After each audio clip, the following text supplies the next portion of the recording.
name is Joe Satriano.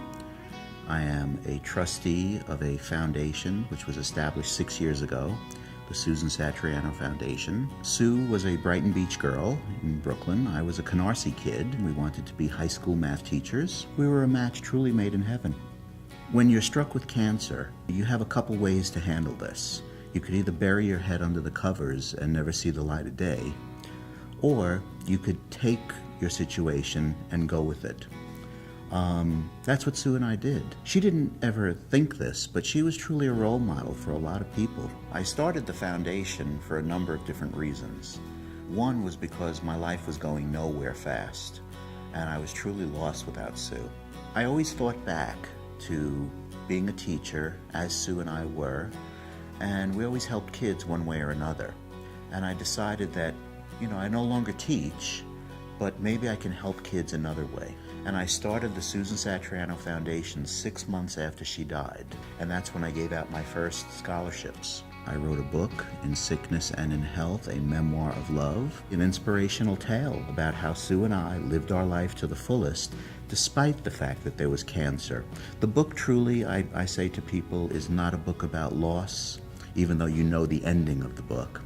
It's about hope and optimism and love, because that's the way Sue and I lived our life. It's actually like watching a MASH episode.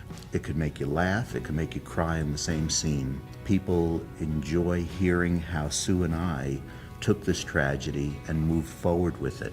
I've also been told that it actually has inspired people, that it's helped them deal with their tragedies in their life. 100% of the proceeds of the book go to the foundation I started. My dad was diagnosed with breast cancer when I was 3.5.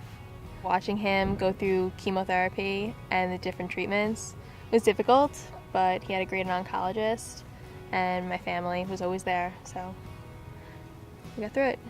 These are kids who are dealing with cancer in their families, having a parent or parents either passed away of cancer and or presently battling. I refer to them as the silent sufferers.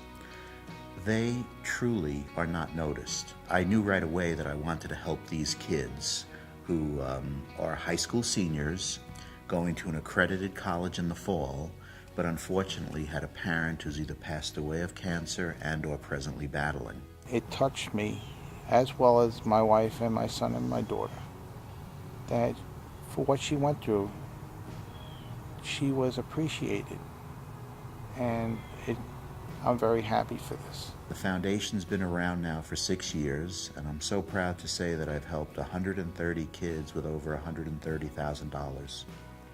The letters that I receive from the kids in their freshman year later on, I'd say 90% of them thank me for the money, but will tell me that they are so grateful that someone noticed their plight. The scholarship recipients are selected by the guidance counselors of each individual school. The counselors round up these kids, let them know that the foundation exists, and we set up a time when I go down to the individual schools and I'll talk to the kids.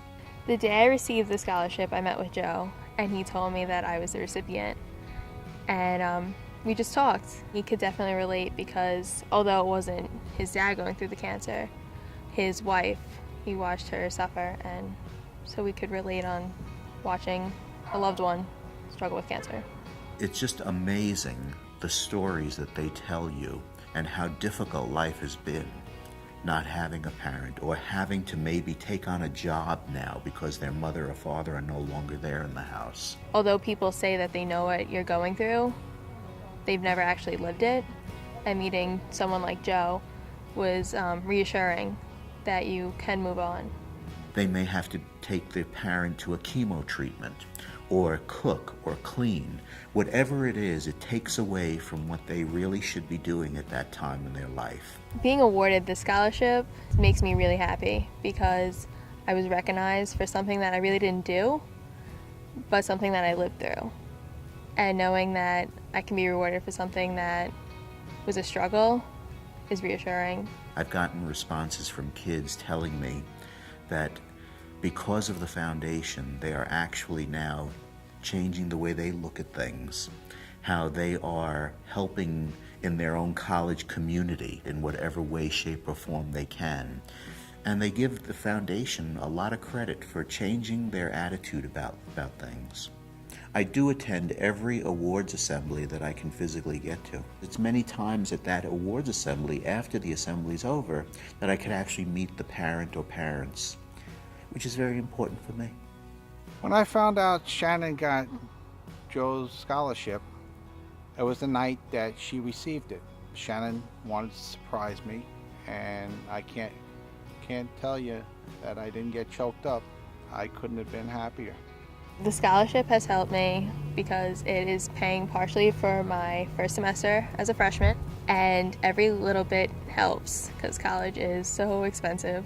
The foundation truly started in my hometown in Oceanside. I helped 8 kids that year.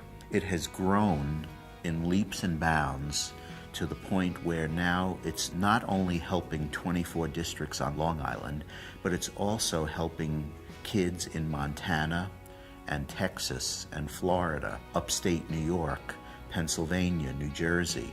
My goal truly is to make this a national foundation.